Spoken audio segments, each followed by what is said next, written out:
And I'm reading from Rays of the One Light, weekly commentaries on the Bible and Bhagavad Gita, written by Swami Kriyananda based on the teachings of Paramahansa Yogananda.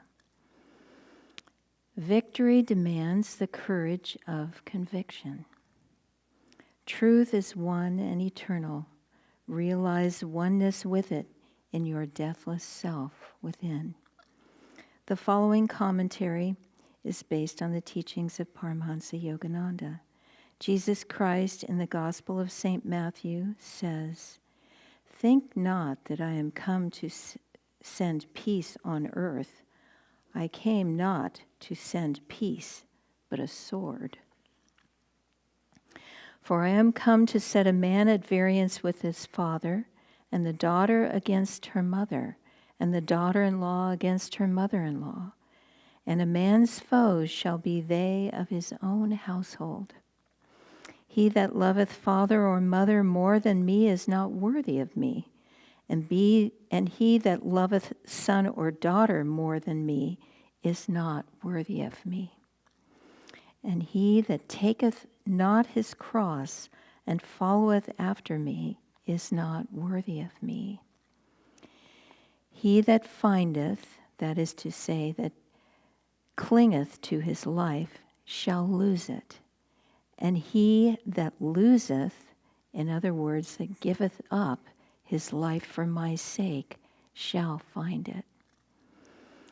God tests the firmness of our faith. The sword described here is the sword of discrimination. The struggle Jesus describes is not a war against unknown enemies, but the struggle with our own attachment to all that is nearest and dearest to us, humanly speaking.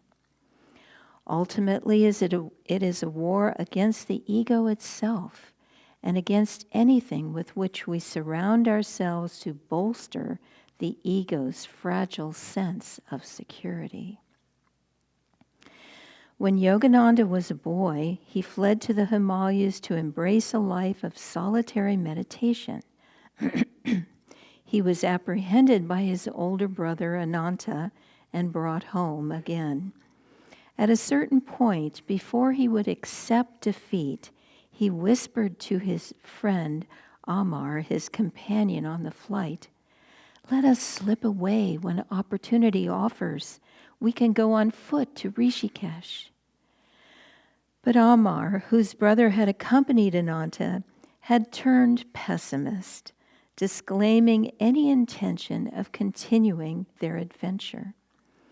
Yogananda's memorable comment on Amar's refusal was, he was enjoying the familial warmth. The spiritual warrior rejects that familial warmth. Rather, he claims the whole universe as his home. As the Bhagavad Gita puts it in the 14th chapter, unaffected by outward joys and sorrows, or by praise and blame, secure in his divine nature, regarding with equal gaze a clod of mud, a stone, and a bar of gold, impartial toward all experiences, whether pleasant or unpleasant, firm-minded, untouched by either praise or blame, treating everyone alike, whether friend or foe, free from the delusion that in anything he does, he is the doer. Such a one has transcended nature's triune qualities. Thus, through Holy Scripture, God has spoken to mankind.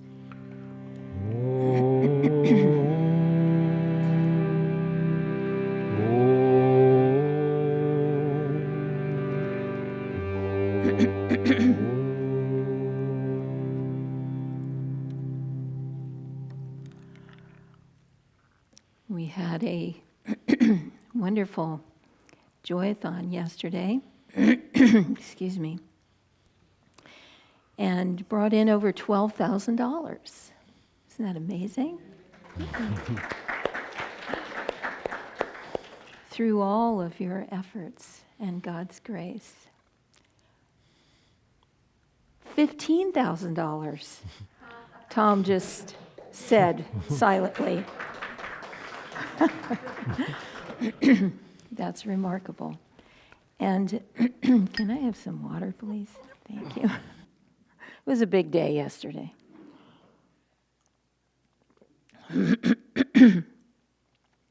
Dharmadas and I walked 1,008 miles, not all yesterday, but...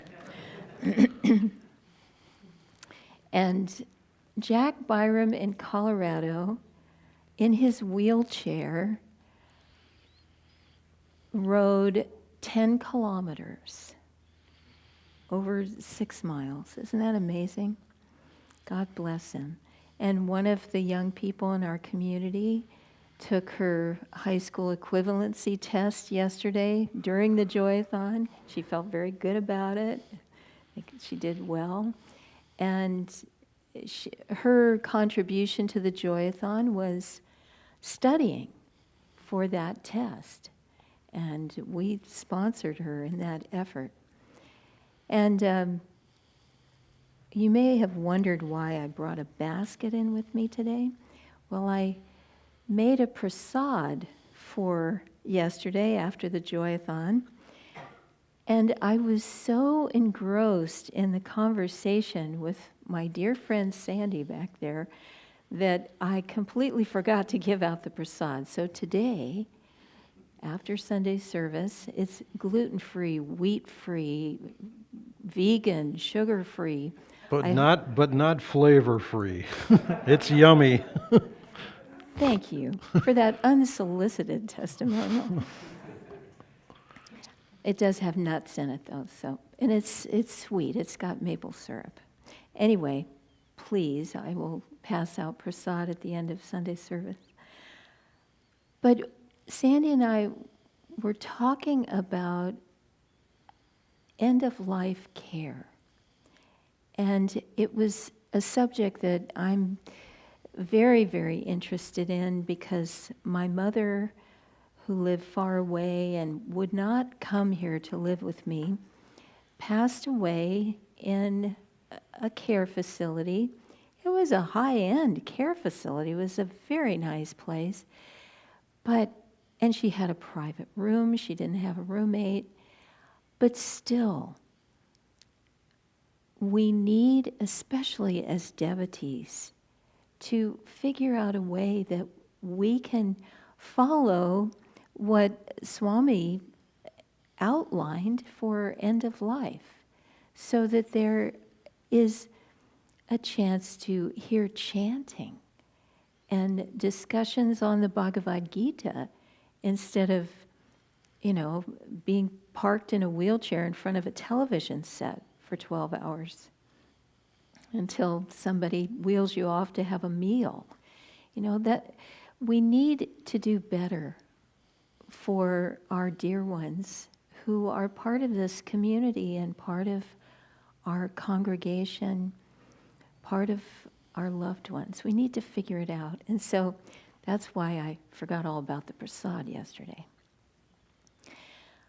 But I also just want to encourage all of us to pray for this very important time of our lives as we reach the last ashram, as the Indian scriptures describe it, where we should be thinking more about God all the time.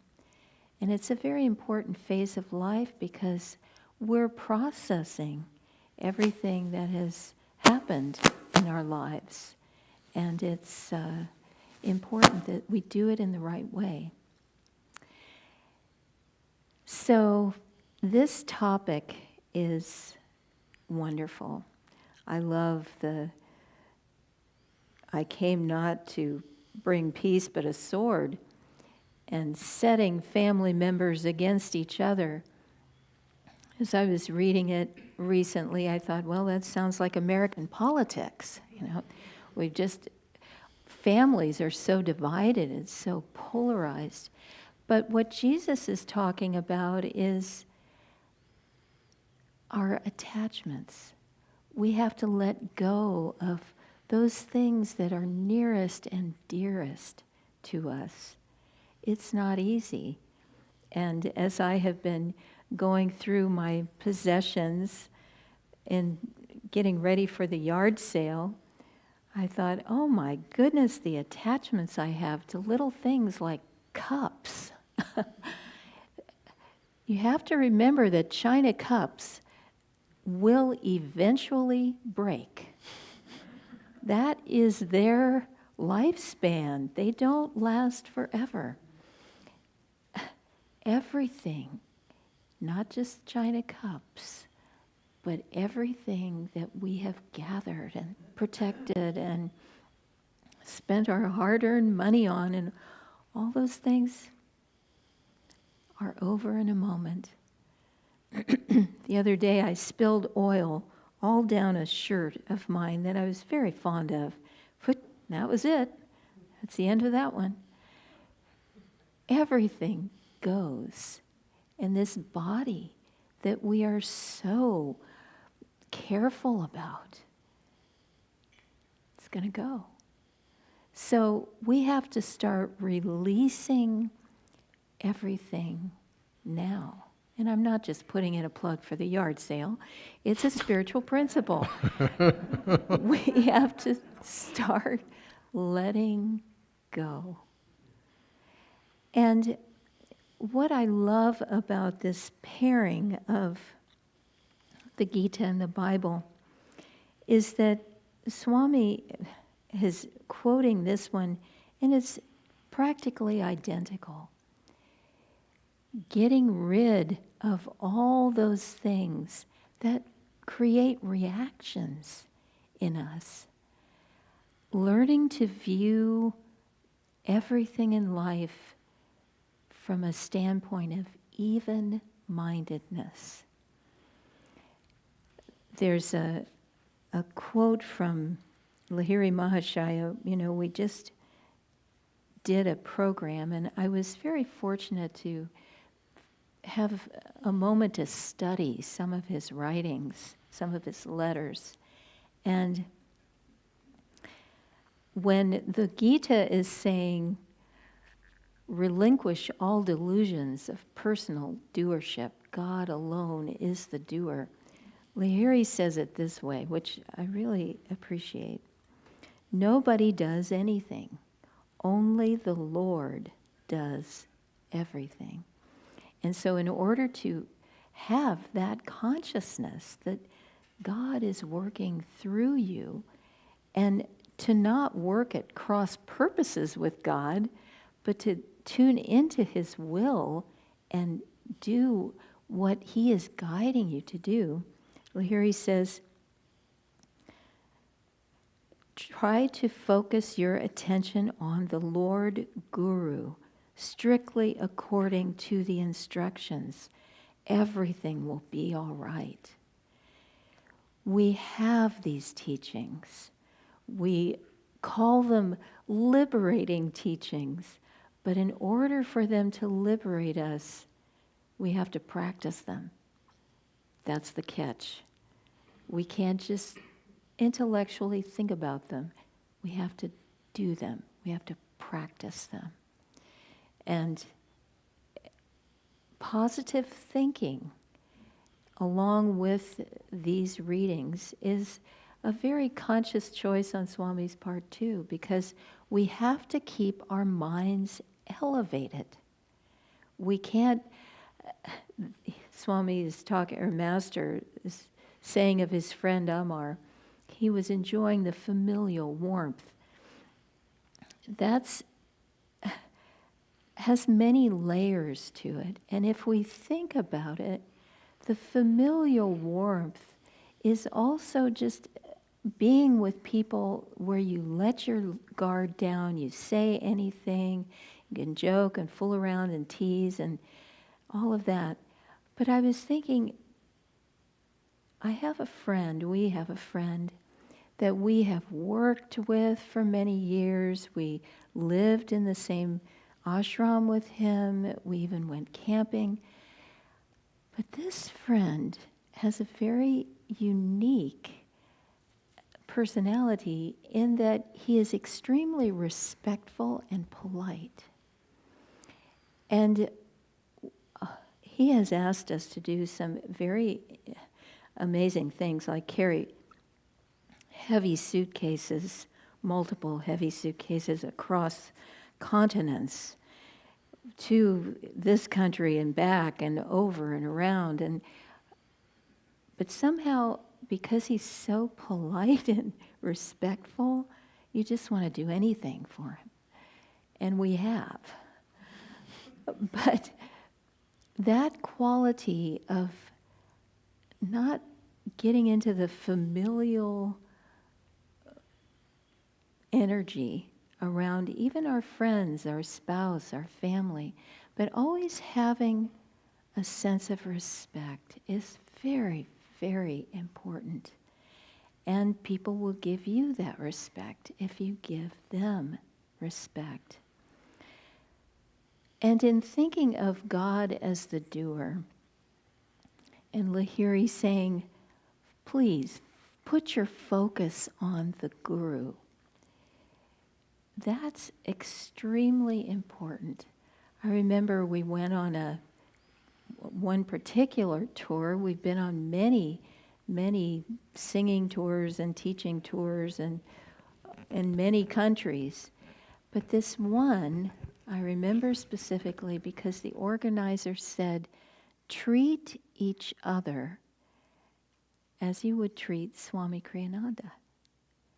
And that is a marvelous thing to do, to always try to give that respect and a little bit of distance.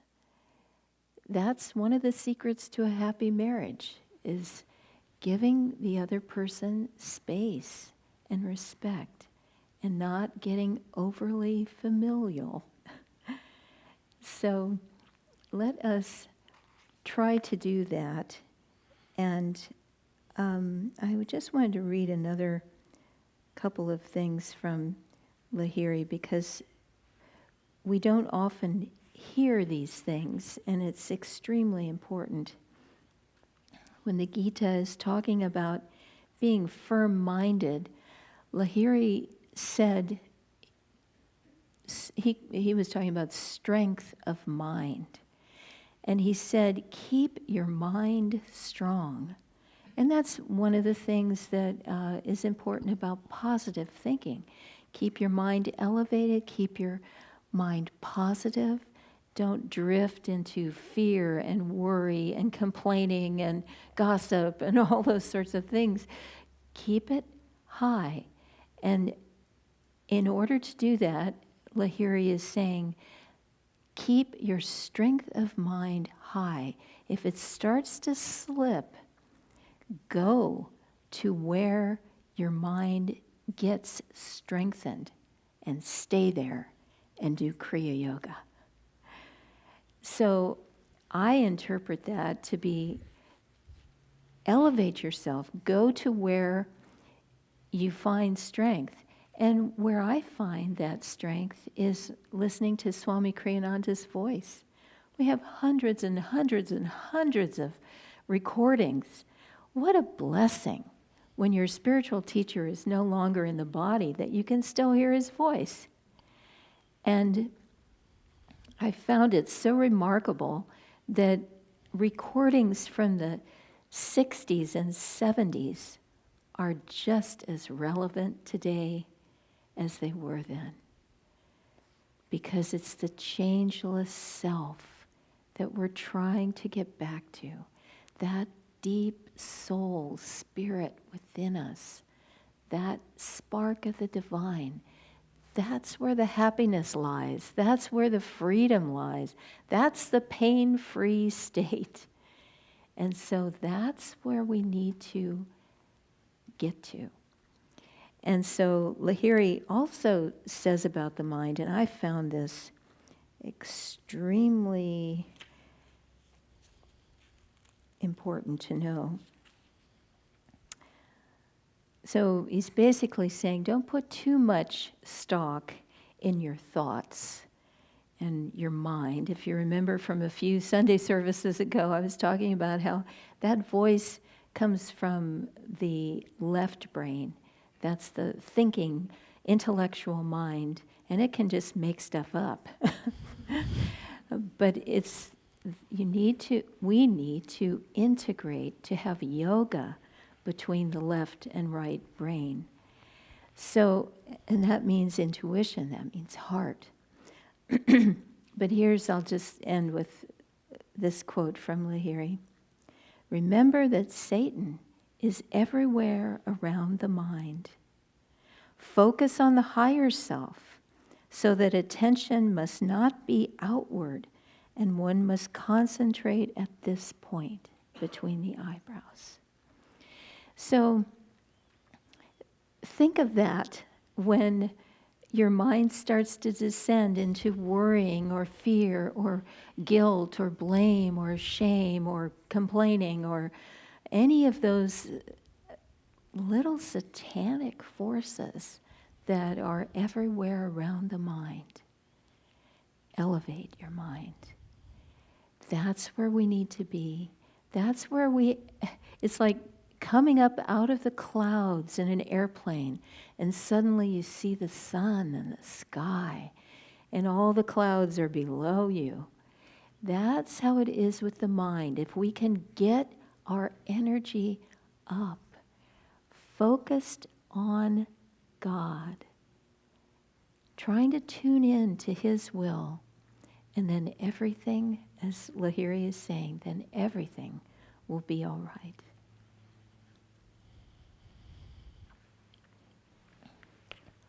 Chaitanya, will you turn the lights on? On. They're off. These are all off.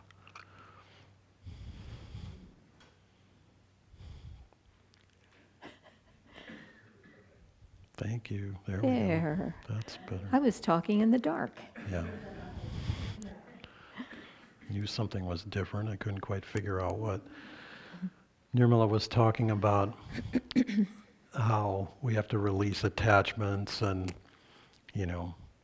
slight segue to the yard sale, but not entirely. But it reminded me of this little comic that I saw that I just laughed out loud. So there's a store, kind of a New York store front. And in the classic way, everything must go, going out of business, sale, 80%, 90% off, blah, blah, blah, blah. Just pasted all over the front of this shop. And the proprietor, the old dad is with his little son who's, 12 years old or something, and they're sitting on the front step, and he's patting the son on the back, and he says, "Someday, son, this will all be yours."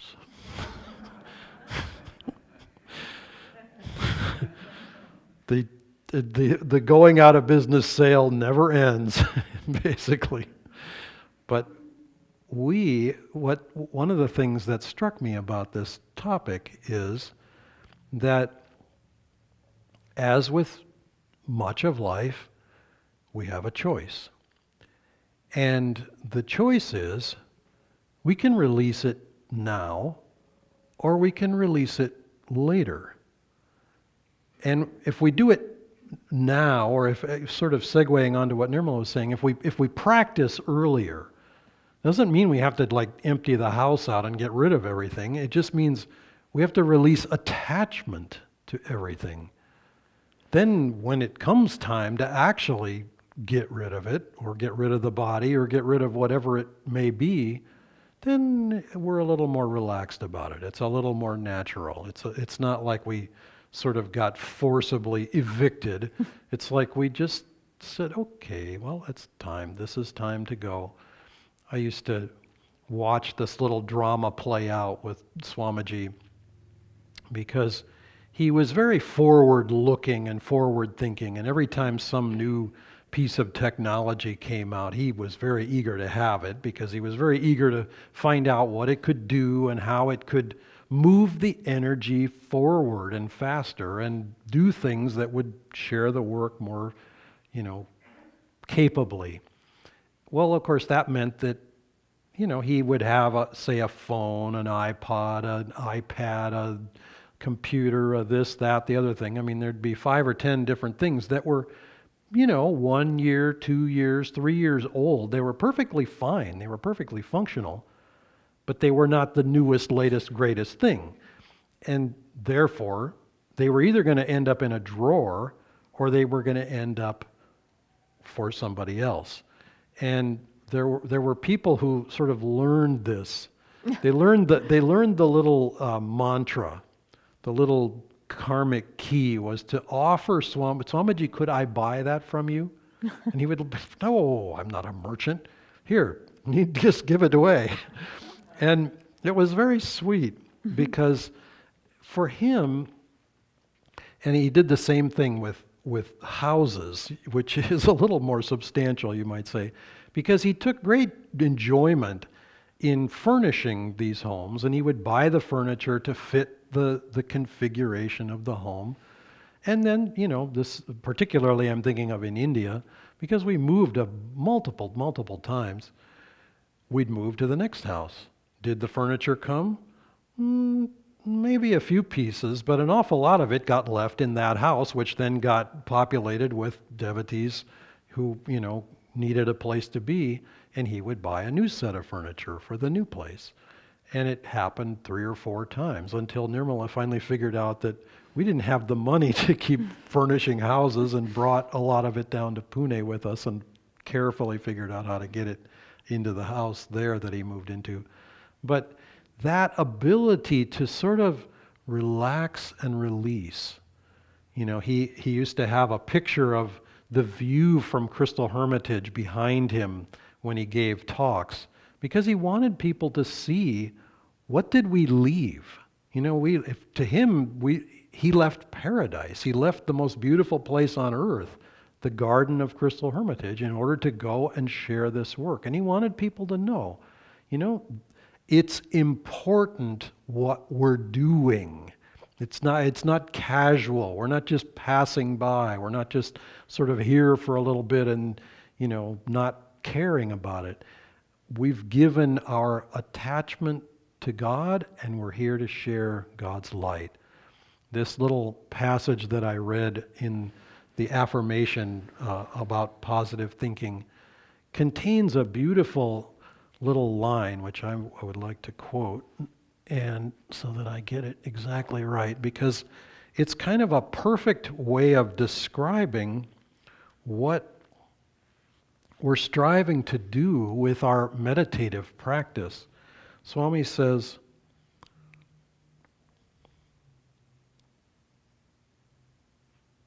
it's actually the affirmation itself. My outer life is a reflection of my inner thoughts. Filled with the joy of God, I express His joy and harmony in everything I do. That is called meditation.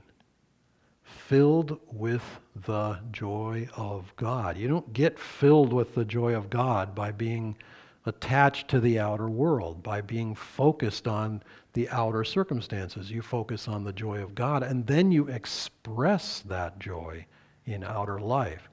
So meditation is not the alternative to outer life. It's the blessing that can be shared in outer life.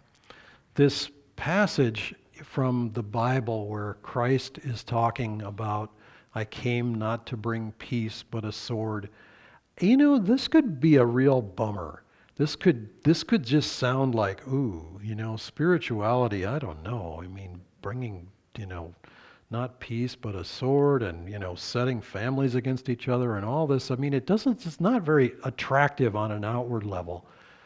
But if you think how spirituality, this is one of the beautiful things about this pairing that Swamiji made of the Gita reading with the Bible reading, is Swamiji is showing us, Christ sort of gives the what and in a sense, the how.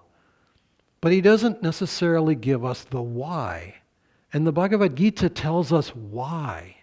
Why are we sort of rejecting family or having family set against itself, and releasing attachment to father, mother, son, daughter, etc.? It's because we're embracing an infinite family, an entire human race as family. And there's a saying that we will occasionally quote that's an interesting meditation. I'll invite you to challenge your meditation with this. The saying is, when a duty conflicts with a higher duty, it ceases to be a duty. And if you meditate on that, it's a little challenging, because that's kind of the explanation of this. Christ is saying, follow me, take up your cross, put out the energy.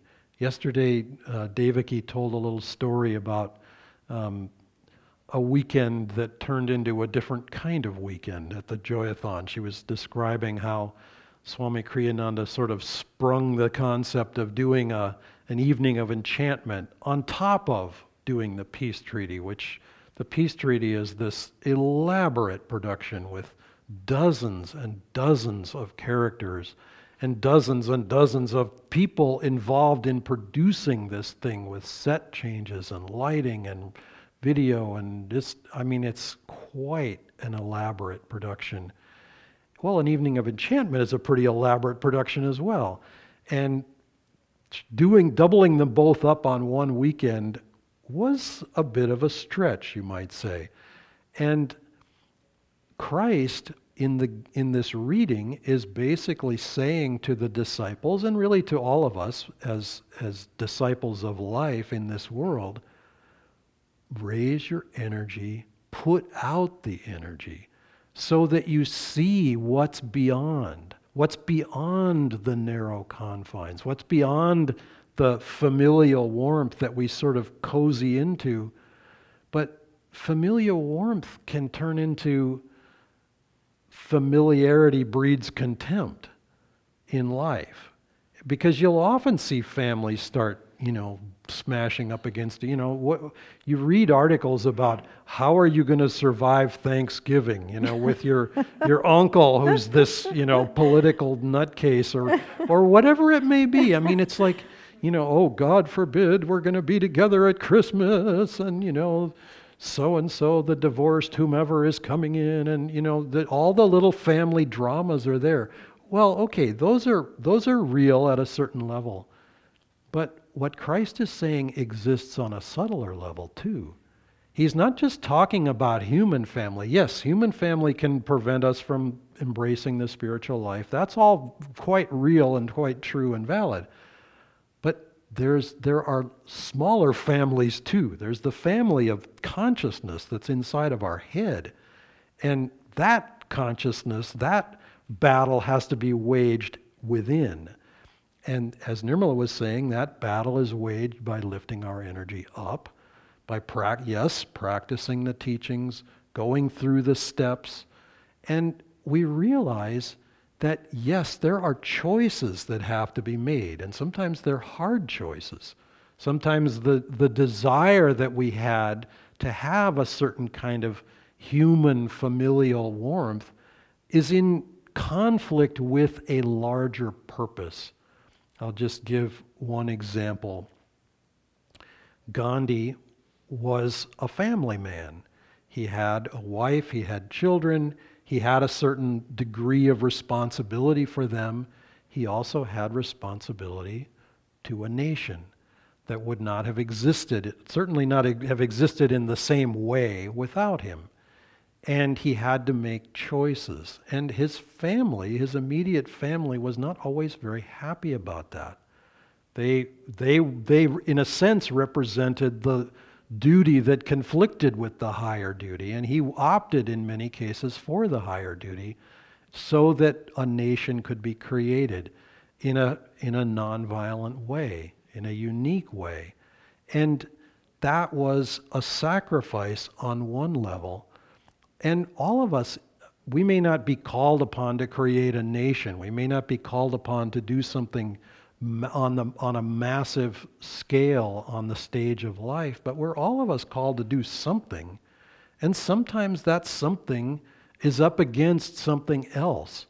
It reminds me of, I'm going to go slightly astrology on you here, and I'm sure I may get corrected, or my view may get adjusted slightly, but I had this, Mercury is retrograde right now, and I had this little image strike me, because everybody sort of goes, ooh, Mercury's retrograde. It means that, you're going to have all kinds of trouble with communication and et cetera, et cetera. What struck me, this is my understanding, my little intuitive understanding. When Mercury goes retrograde, it just means that Mercury looks like it's going backwards in the sky, because we're catching up to it and going past it. So relative to us, it looks like it's proceeding backward in the zodiac, and it lasts for about 3 weeks or so, give or take. What happens when Mercury goes retrograde is the energy of Mercury turns more inward. And the visualization that struck me is, it's kind of like, you see celebrities go around wearing headphones. They're walking in public and they're wearing headphones, and they got the dark glasses on, and they're, sort of noodling along. And if you're going to communicate with someone who's got headphones on, what are you going to do? You're going to shout. You're going to put a sign that says, could you take the headphones off? There's a message going on inside. It's like the energy's all turned in. It's not that communication can't happen. It's that it doesn't happen in the same way or with the same degree of effectiveness. And when the planets are up there bashing and crashing into each other, which they're kind of doing right now. I mean, you've got squares, you've got oppositions, you've got elements, aspects that are sort of considered not harmonious. And yet, there's a season for everything. And what we have to do is learn to use the energies of the planets to harmonize our own consciousness and to follow the divine will in our own lives. And it's not always the same as when the weather is beautiful, when everything is flowing along pleasantly in our lives. Sometimes it's very challenging. But it's there for a reason. It's not there to torture us. It's there to help us expand our understanding. And so take this passage, this challenging passage, and try to understand from the inside, where is my energy going that's a little too familial, a little too cozied up, and how can I expand it? Which lower duty is getting priority over the higher duty that it is in conflict with? When I have to make a choice between two things, can I lift my energy and choose the higher passage, the higher course of action? In doing so, we find great joy and great freedom, and the sense that nothing needs to hold us back from the divine. We're immediately with the divine at all times. We have to bring our consciousness there. Namaste.